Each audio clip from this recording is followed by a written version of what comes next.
আমার নবীর একটা সুন্নাত নিয়ে নেন মুরব্বী বাবারা, ছেলেদেরকে বিয়ে করার সময় কি করতে হবে।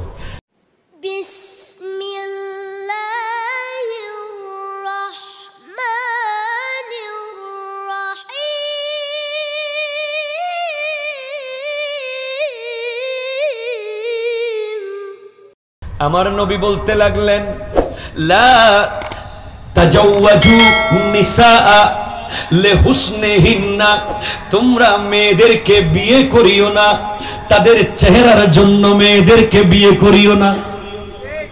কথা কোনা ঠিক কিনা বলেন না?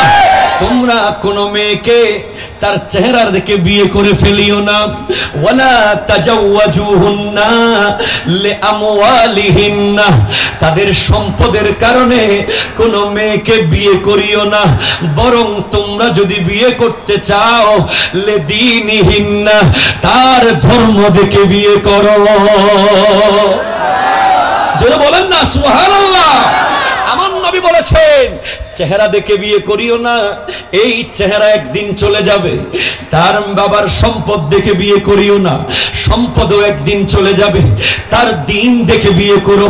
আমার নবী বলে দিয়েছেন, ওয়ালা আমাতুন খারমাউ সাউদাউ লিজাত বিজাত দীনিন আবদালু, এমন কি তুমি যদি দিনদার সুন্দরী মেয়ে না পাও, দিনদার পরহেজগার সুন্দরী মেয়ে না পাও, তুমি কালো কান কাটা দাসী যদি আল্লাহ ওয়ালা হয় তাকেও বিয়ে করো।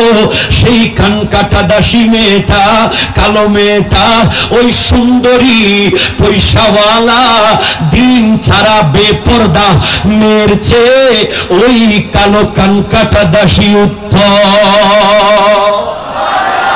আরো জোরে। বিয়ের সময় কি কি দেখবেন? মেয়ের বাবার সম্পদ দেখা যাবে, দেখা যাবে মেয়ের সৌন্দর্য বেশি দেখা যাবে, এগুলো মোটামুটি দেখবেন।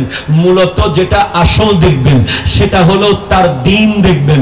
সে তাহাজ্জুদ পড়তে জানে কিনা, সে নামাজি কিনা, সে পর্দানসীন কিনা, সে বিয়ে বাড়িতে গিয়ে বেগানা পুরুষের সামনে যায় কিনা, আল্লাহর ভয় তার অন্তরে আছে কিনা, সেটা দেখার দরকার আছে না নাই?